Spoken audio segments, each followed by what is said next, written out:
Welcome to the I Am HVAC Growth Podcast, where we interview the top leaders in the HVAC industry across North America to understand how they grew their businesses to where they are today. I'm your host, Rob Murray, co-founder and CEO of Intrigue, a digital marketing agency focused on helping HVAC companies grow. All right, so we've got Brad Cross here on the I Am HVAC Growth Podcast. Brad, thanks so much for joining us. Oh, you're welcome, Rob. My name's Rob Murray. I'm a co-founder of Intrigue. And one of our core focuses is helping HVAC companies generate qualified leads to help grow their business. And I thought it'd be awesome to get some insights to growing a company from the ground up, like you've done with Cross Heating, Brad. So as we kind of get started, maybe just for the sake of the audience, can you give us a quick rundown in terms of how you ended up starting Cross Heating and what you've done to get here today? Yeah, well, I actually started in business back when I was 15 because I was in the country and I never really had very many opportunities for jobs. So I started actually doing some appliance repair when I was 15 and learned a little bit from my father with the shop. And from there, I continued doing it. I started doing that for some manufacturers.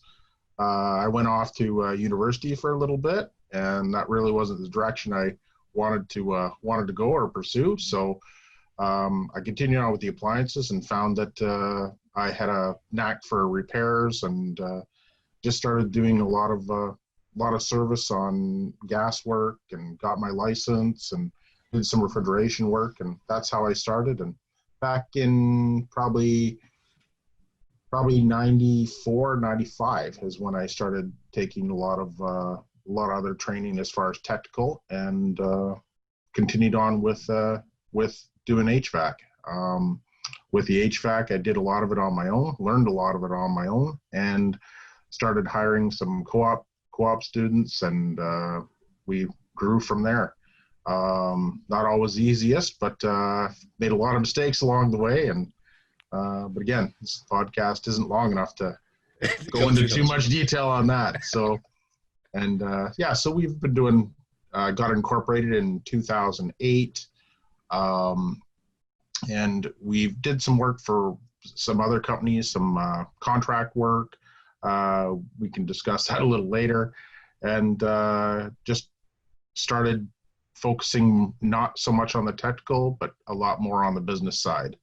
And since I started that, that's when things started to grow well for me and do well. So cool. So that's a great little introduction. Thanks for that. So you started officially incorporated 2008. And so now, ballpark in terms of revenue and staff size, where are you guys at with Cross Heating in 2020?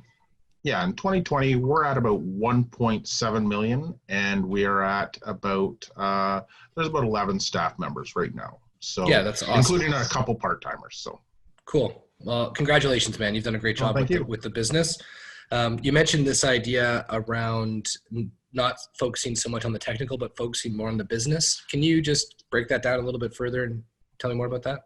Yeah, well, I was always interested in technical. That's what, that's kind of my background. But once I started focusing on the business, one of the suppliers, and if anybody gets an opportunity for a supplier that's going to offer some kind of business training, it's well worth it to get actually go and get your feet a little wet in that. Once I started hearing a little bit more from a particular course or seminars, and I started implementing some of the stuff, I noticed that is where I really needed to focus on myself in order to do things differently to move ahead, because it just seemed like I was spinning my wheels and doing the same thing day in, day out, and just not really getting ahead. So that really helps. So if you can get an opportunity for even to get your feet wet started with some of the business aspect or side of things, I'd certainly do that. From there, one pitfall you'll always find, and it's all great information at a lot of these seminars, and could be a day, could be 2 days, 3 days, whatever it is. It's usually there's no follow-up afterwards. So you get started, you think you get out there, you think that you're going to change the world, and all of a sudden that stuff they talked about that made a lot of sense when you're there just sort of falls by the wayside because you don't know how to implement it.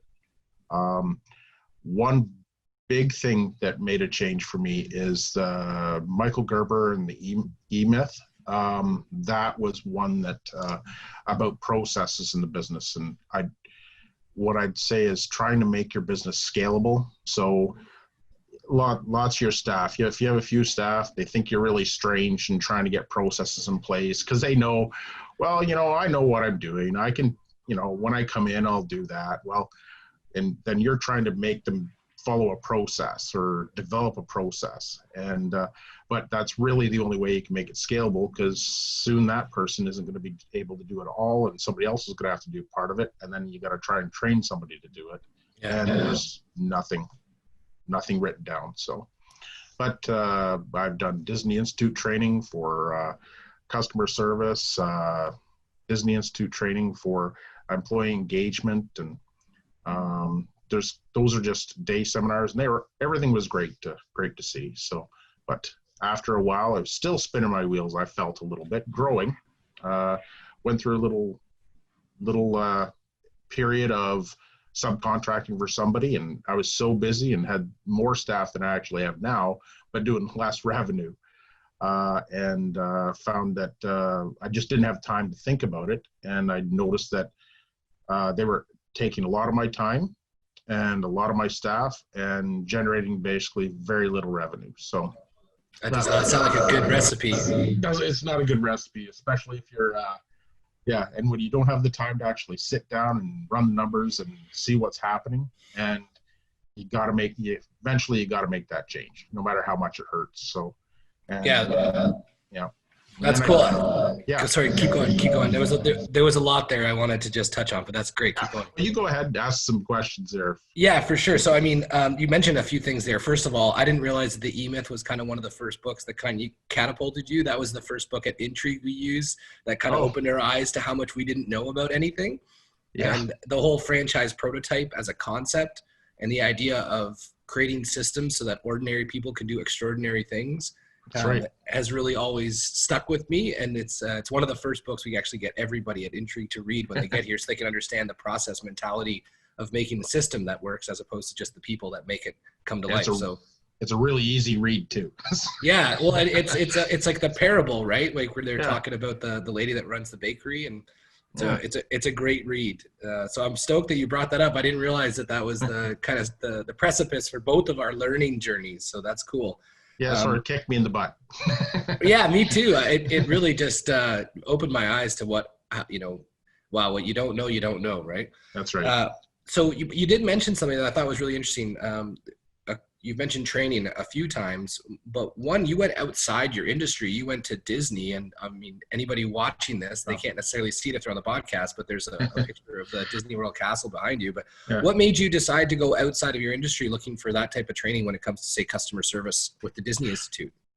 Well, a lot of it sort of stems around customer service, and that's how I grow my business. And I thought, Disney, I wasn't really the biggest of Disney fans, but I started going there back in 2011. I've been there every year since. So, but what I find it, like, my wife finds it odd, but I'll ride the buses to talk to the bus drivers or some of the cast members at Disney just to see what they're doing. I've seen the process of bus drivers changing shifts. I've seen some of the processes of some of the cast members in their communication with some of the guests at the parks.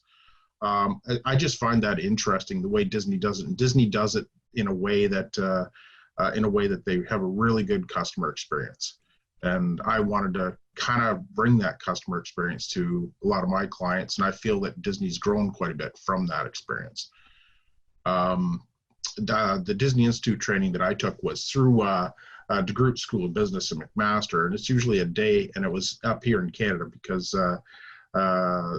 the trip, if you can, I'd go to the Disney Institute training down at Disney World, but it's a fairly costly endeavor, but you do get to go out to the parks and see a lot what's going on. So I've seen the keys to the kingdom and the utilidors, and just seen how they do some of the things. It just and it was part of the processes that Disney has, and Michael Gerber and E-Myth and the processes, that's where I thought it would be good to see how Disney does things. So I think that's amazing, looking outside your industry to find, leaders in the spots that you want to focus on. I mean, in customer service, I mean, Disney does it best. That's really cool. But you also mentioned this other type of training. I'm not sure the organization that you're working with, it's been an ongoing basis for the last, few years. So maybe you can just tell us a bit more about how that works. Yeah, so I belong to, I'm a member of Nexstar Network, or I guess you almost call us like owners, but Nexstar Network out of St. Paul's, Minnesota. And what they do is they're industry specific, and they have a lot of good people that work for them. And there's a lot of members throughout Canada and the US, and I think in Australia as well. There's fewer members in Canada, but the thing is I can learn from them by everything that some of their members have already done. And they sort of try processes. So they develop processes, and then they test them in certain dealers, and they tweak them, they make them better, and then they can roll them out as a whole package to all their members. The great part about an association like that is that they have different meetings, and if there's a question that I have, say if I'm growing to the next step or I want to acquire somebody, they have lots of members that have got a lot of experience in acquisitions of companies, or a lot of members that have been right where you are now and are going to take you to the next level, or they've already been to the next level, and they can tell you what the next steps are, and what challenge that they found. They also have places like that assist with just give you little tips on how to do your marketing, or how to work with a marketer such as Intrigue, to give you tips so you kind of understand what's going on as well. And there's just numerous. They even have marketing material that we can let our marketers use, that they've developed themselves. So it seems like a really great association of members. It's also really interesting too, because the idea of around bringing folks together that have been there, I think is just so invaluable in order to share experiences. It's one thing to have a theoretical framework to follow. It's a totally other thing to hear it from somebody else who's like got some scar tissue on things they've gone through. So, it's really interesting. I had the opportunity of interviewing Jack Tester and talking about, what are the growth constraints around HVAC companies. And the first thing he said was the idea around mindset. I thought it was so interesting. I thought I was going to talk about, sales or follow-up or customer service, but he was like mindset. And he talked all about this idea of getting out of the truck and into the office. And I think you kind of alluded to this earlier about this idea of like not focusing so much on the technical, but focusing more on the business. So I was just wondering, maybe you could speak to the audience a little bit about like what's one or two steps you took to kind of get yourself out of that day-to-day kind of technical pursuit, and then focus on the business. And then when you did, what were one or two things you started to focus on in order to get the ball rolling? Yeah, so I guess for me to get out of the truck and into the office was, first of all, I had to have staff members that I was comfortable with, and letting them basically take the reins and do the work. So it's strange for me to go back to try and remember what I did, because it's one of those things where I stepped in and stepped out, stepped in, stepped out. But that's one thing that I did, is I would go to the job site, get things started, and then of course I'd be doing the sales at the time, or I'd be doing different things. And so then I would leave them at the job. We got it all set up, and then I would like maybe leave the job for a little bit. And then I would come back maybe a couple hours later after a sales call or something. And, that's what got myself comfortable, that I was comfortable with my staff. And because when I came back, they really didn't need me. So oh, that's so great. What they were doing. So, the wheels didn't fall off. So at that point, then I would take a little bit more time, and that just made myself comfortable to let them take the reins and do the work. So quick one on that idea though, just before you get going. One of the other ideas was that a lot of people that are like great at the technical work sometimes when they bring staff in, they don't necessarily do the job at 100% the level that say you did. Yeah. And being okay with the fact that they might not be perfect, but maybe they're 90% or 85% of the quality. Does that ring true to you? And how did you Oh yeah. handle that? Oh yeah, that certainly rings true. And I guess in a lot of cases, sometimes I would be maybe a little over the top with some of the technical things, but uh, basically when situations when they completed certain installs or they were doing certain things, and when I was just going back after a couple hours, I'd usually give a few little tips and how I would do it, or maybe they would change it a little bit.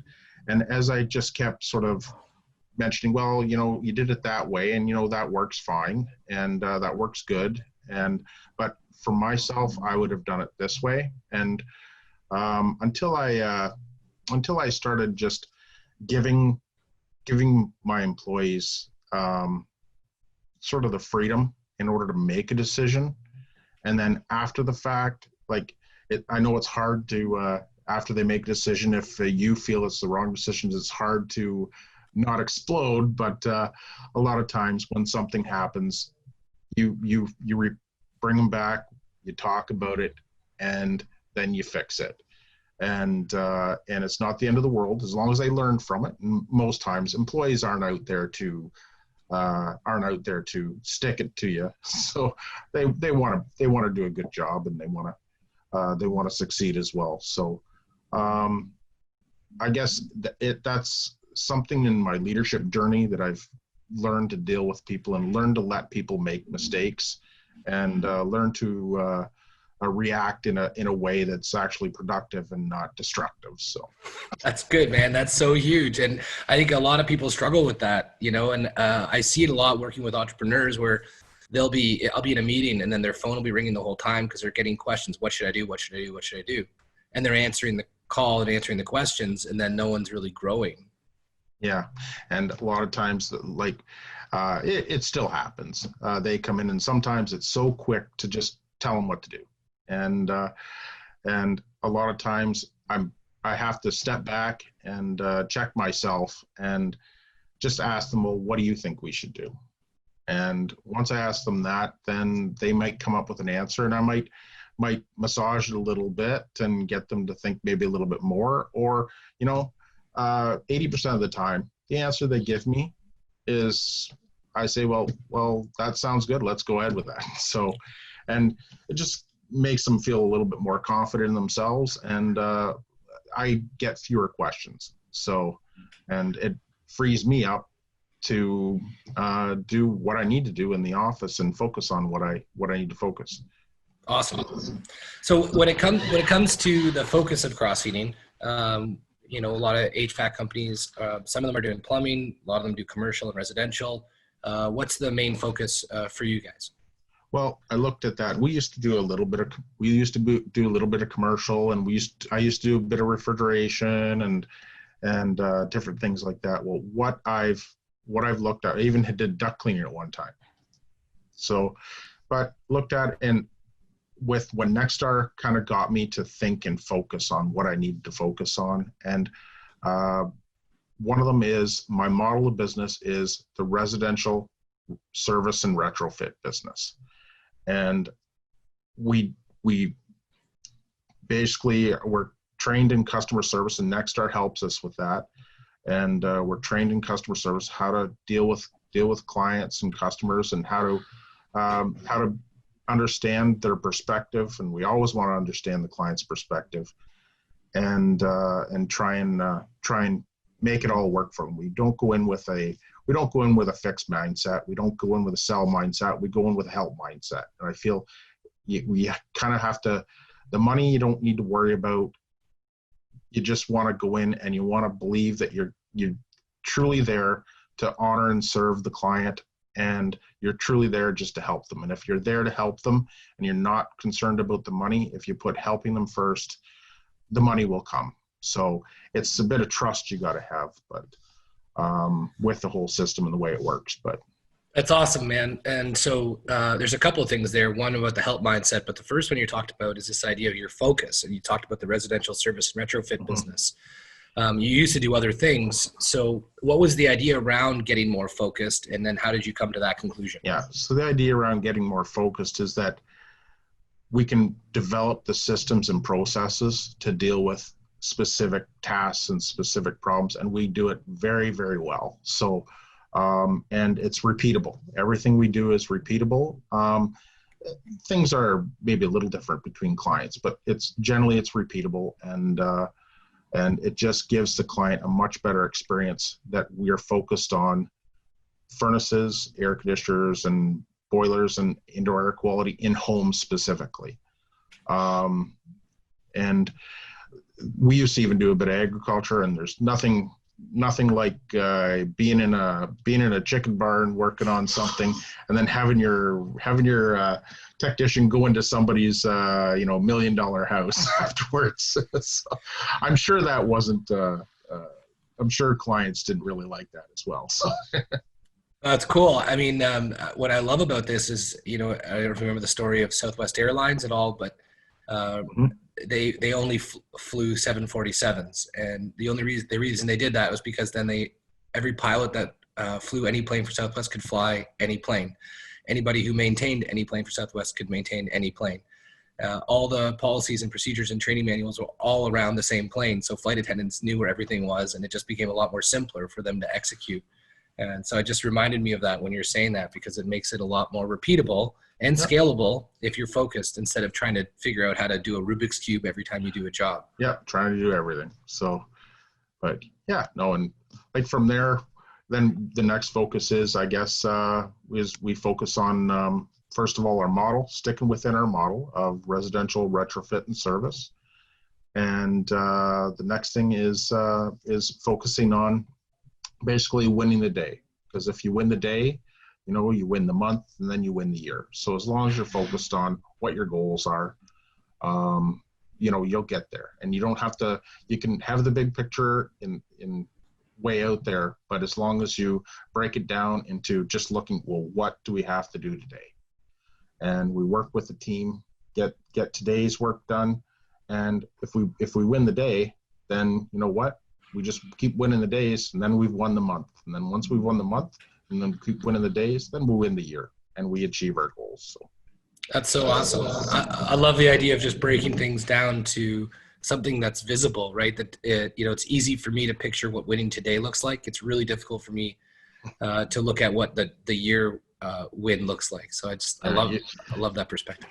you start telling your employees that, you know what, we really need to do like $400,000 more sales this year, and that number to them means absolutely they don't see it. And you know what, you don't see it very well either. But if you say, today, if you can do 3 calls today, and we can sell one bit of equipment today, then you know what, they understand that, and you understand it, and you can get that done.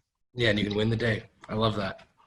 So then when it comes to so customer service and then the sales side of things, from our conversations, you've actually had some pretty good wins, I think, with training your folks that go into the home when it comes to like a consultative sales approach. Can you just give us a bit of a taste of what that's like? Yeah, so more of the consultant approach, or helping the customer. First off, a lot of us, sometimes they're cold leads, and we're going to house, and they don't really know us. The warm leads are always great to go when a technician has called us in, but the cold leads, what we like to do is we like to greet the client, generally at the door, and then what we'll do is we'll go over a bit of an agenda with them, and the agenda will just explain, well, what the process is going to be like. So, and we're going to say, you're the expert of your own home and your own comfort, and we're certainly going to have some questions for you. And I've been in the business for quite a long time, and if you have any questions about, feel free to ask me anything. And then, if that's okay, what we'll do is we'll take some measurements, and we're going to look at some of the equipment, and we're going to be able to determine what a few solutions that'll work for you. So we'll develop a few options. And generally with the options, we're going to take some time to carefully review some of the options so that you know what you can let us know what works best for you. So, and this is all, it's all, well, there's a lot of role playing that's involved because with doing a sales process, so everybody gets the same experience. If you miss any one of those steps, or if you put your selling hat on or your revenue producer hat on before you put that that help hat on, then you're going to mess it all up, and clients pick up on that type of thing. You really got to look at helping them first. And with some of the Nexstar training, and we've done Lennox sales training and some Rude sales training. With a lot of it, you got to kind of pick one training because a lot of them have a lot of great ideas. But if you're trying to make it all yourself and trying to mishmash all different systems, it usually doesn't work out. You're as smart as you think you are. They test their systems and they work well. With the Nexstar system, I liked it because it's truly about helping the client and a complete process so everybody gets the same experience.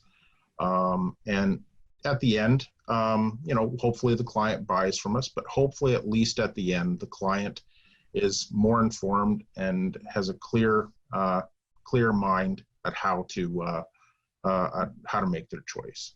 That's cool. I was just going to say, one of the ideas I think you've probably heard us talk about this is people hate to be sold and love to buy. Yes, and that's so right. That type of approach really is conducive to creating an environment where someone feels comfortable to make a purchase as opposed to feeling like they're being sold something. Yeah, and the fix and sell and help, that is like Jack Tester. That is a mindset. You got to check yourself, and truly, if you're going to help somebody and they feel that, then they're going to be comfortable with you. So that's cool. I really appreciate you sharing that, and the idea too of hey, pick a system, they work, and then run the system. Don't try to reinvent the wheel. There's some really great people that have done this stuff in the past. So when it comes to, this idea too, right? We're actually be filming some videos soon, but very much in line with the same type of idea of, when it comes to marketing, instead of being like super salesy, trying to be a bit more of a trusted advisor, trying to give people information so they can make good decisions. What's one of the things when it comes to acquiring new business? Because essentially I want to ask you two questions. One's around the new business, and then one's around kind of servicing your current customers after you've done the work. Mm-hmm. But when it comes to acquiring new business, what are one or two things that you found work really well? Acquiring new business. Well, what I do is I try to be service centric. So in creating new business, I like to sort of market for service. So we go out and all of us service technicians take what they call service system. It's a training so the process is repeatable, and between technicians, they basically get the same level of service, and it's very consistent. So the technicians usually go in and they present some options to the client. And once they present the options, the client makes their choice. And if they decide they want to get a check on new equipment, then we get the call, we set it up, we go out, we try and help them through that process of getting some new equipment. So a lot of times my lead generation, especially with my marketing, I like to build it around getting our technicians in the home, because our technicians are great ambassadors of our company, and they truly in there to help the client and to help the customer. And if the client's comfortable with them, they'll be comfortable with doing work with us. So I think a lot of what we've done is a lot of digital stuff, and because a lot of people, when something breaks, it's always a big thing. People aren't always in the best mood when something breaks and they haven't expected it. So we, right from our customer service representatives to our dispatchers, the whole processes of our system, if they have a great experience with that, the technician arrives on time, is polite, respectful of them, gives them their options, and truly will do whatever the customer really wants, unless it's completely unsafe and we can't do it.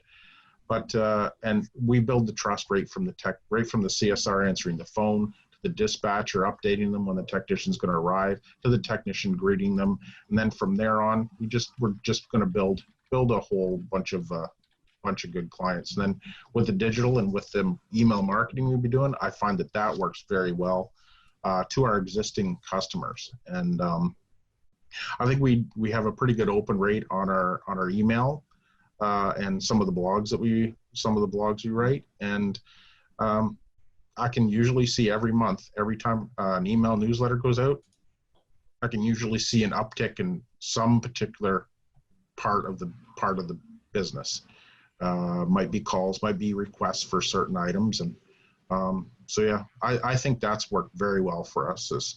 But if you don't have, if your technicians aren't in the right mindset and don't truly help the customer, if your CSR doesn't answer the phone politely and respectfully, if your dispatcher doesn't inform them, if you miss your appointments, then it might not be the best route for you to go to get your technician in their house, because they may not be calling you back again. So yeah, no, that's cool. I mean, it seems like there's some core fundamentals that need to be in place in order to implement a program where you can start to execute like that. But one of the things you just mentioned there around email. So a lot of people I talk to sometimes are like, well, I don't want to spam people. They don't need to hear from another business. Yet in your experience, you're seeing some success with. So what's the approach and why does it work from your perspective? Well, I think it works from my perspective because a lot on the email, what certainly you and Tricia have been doing is we give information in it, in our email newsletter. It's maybe a couple blogs. It's not very sales heavy. It's more informational heavy. And I'm not spamming them every day. We're sending it out every other month. And I mean, certainly I think we can probably move to more of a monthly email newsletter. But I think that's what's doing it with the email newsletters. I mean, I get what people are saying and they don't want to spam their clients. But if all you're doing is sending them out, hey, got this new product and buy it. And then next day, oh, I got this new product and buy it. Or, I got this coupon. I don't, every day, certainly I can see where you don't want to do that to a client. But if you're going to truly want to help the client and you're going to send out some good information to them that's relevant to the day, then I find that I got a really good open rate. And it's not that you don't get some misses, because sometimes you get a miss and you don't see much of an uptick in business. But when you get those, when you really get those hits, then they really, really do well. So. Yeah, that's cool. And it's a pretty seemingly simple approach to staying top of mind with people that have worked with you. I think the other thing that's really interesting is that, especially with your approach, you're not just always looking at the thing that you sell to help people with. You're also looking at like their whole home and trying to, provide a solution for them. I think a lot of folks we talk to when they're in the business, they think that the content, whatever it is that they're sharing with people, has to be around their specific service line or whatever it is that they sell. But that's not necessarily the case, because at the end of the day, I mean, you're helping them with their home, and there's just so much to do around their home when it comes to the different seasons and different aspects, like what to do if your furnace or if your air conditioner doesn't work when you try to turn it on the first time in the season. Don't call us right away. You could probably do a thing or two. There's a few things you can do, and just to help yourself a little bit too, and especially people don't have a lot of time to, we don't want them waiting around for us all day to come out if it's something very simple, and our technicians don't want to drive over there to trip your breaker or turn a switch on or change batteries in your thermostat. These are all things we want to kind of help you with, and we'll be there for the big problem, but you can handle the little ones yourself. So that's cool. So you developed a program called the Cross Advantage program. Yeah, the Cross Advantage program. So what it is it's kind of like have membership. So if people have committed to us, we actually prioritize them as clients and customers, and there's a lot of different savings in the program.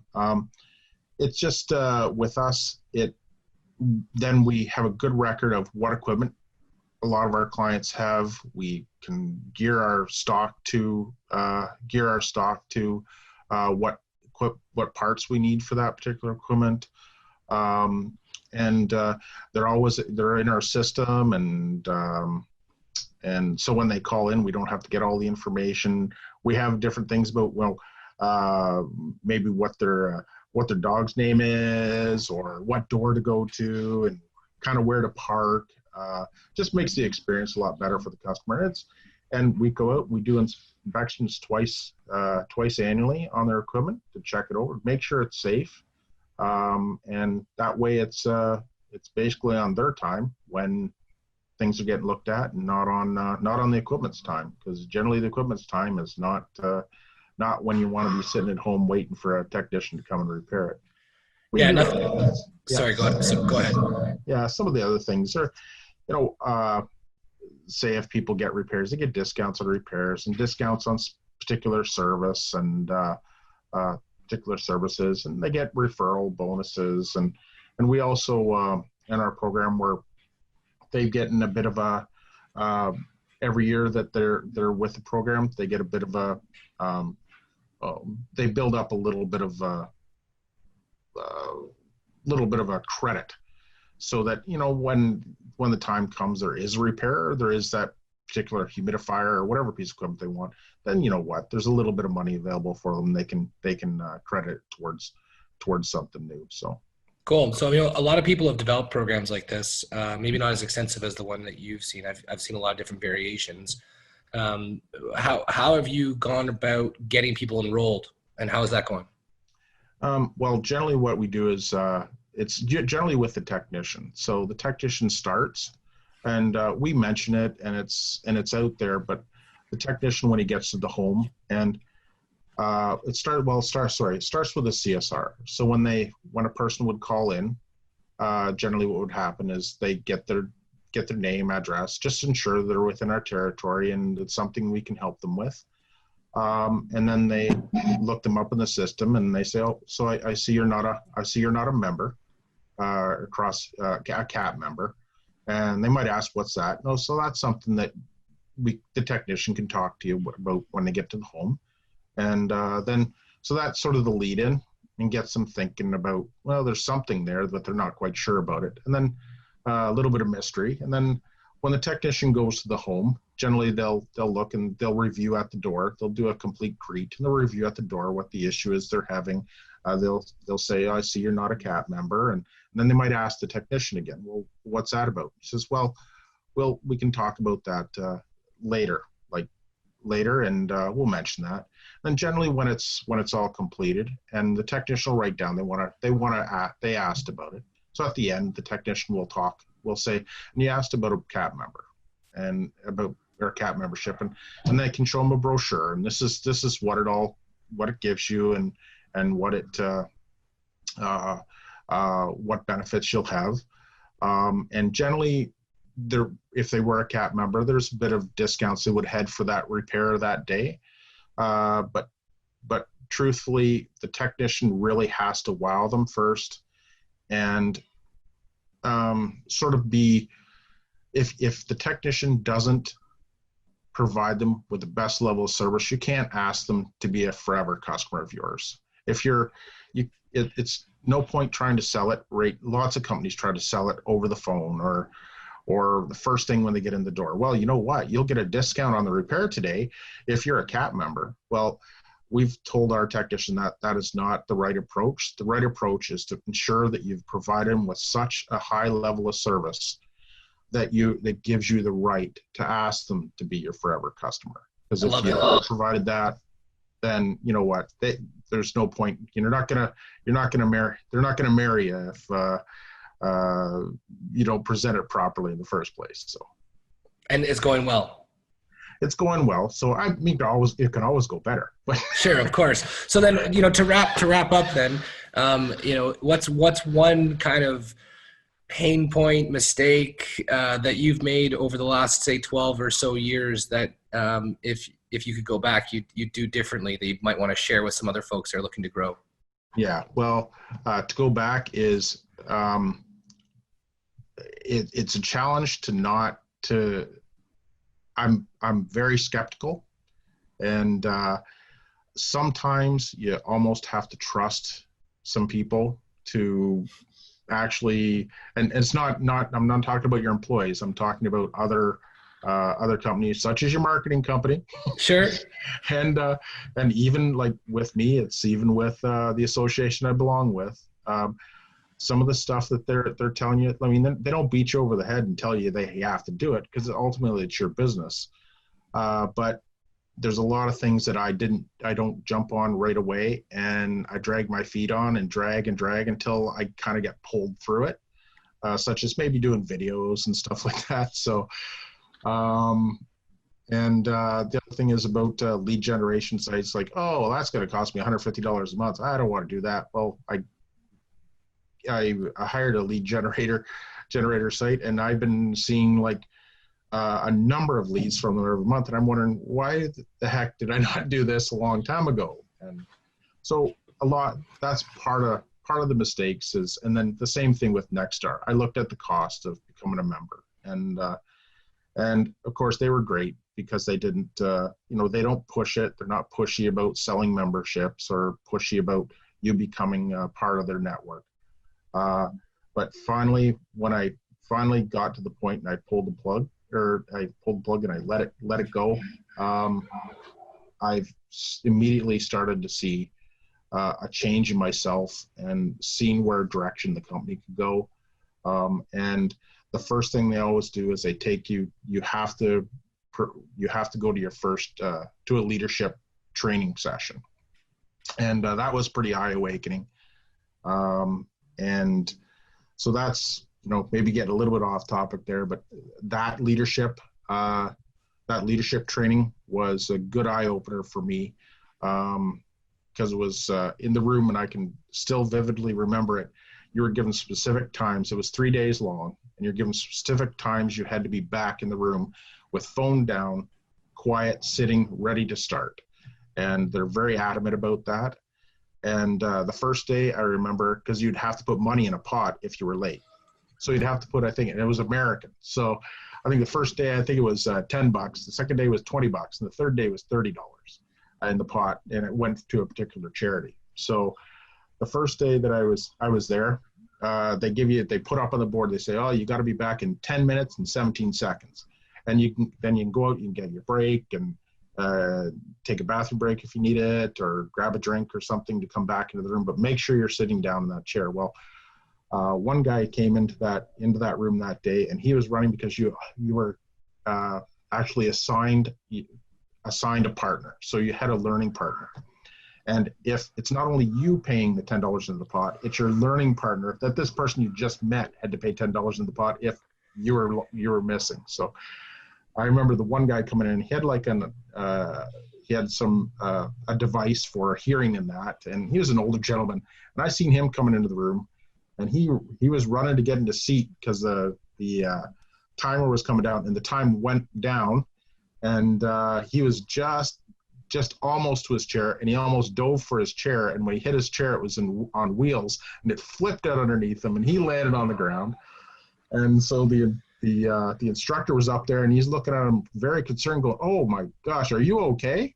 And the guy kind of gets up and he sits in his chair, and his learning partner helps him up, and he gets sitting in his chair, and he's like, "Oh my gosh, are you okay?" And the guy's, "Oh, yep, I'm great." And then there was like about a 3 or 4 second pause, and then the instructor lifted up the can, shook the can. I love that story, and I mean, I think it's a great note to end on, because like if you want to kind of 10x your business, you kind of have to 10x yourself, and then you kind of have to 10x your people, and it's not just about the business tactics; it's about the development of the leaders. So I just think that's amazing, Brad. Thanks for sharing that. Okay, well, thanks, Rob. Well, thanks for being on this podcast, and once this is all published and stuff like that, we'll share it out with you, and I hope for the audience, everybody got to take some nuggets away from that. I certainly did. So thanks again for doing this, Brad. Okay, yeah, take care. Okay, see ya.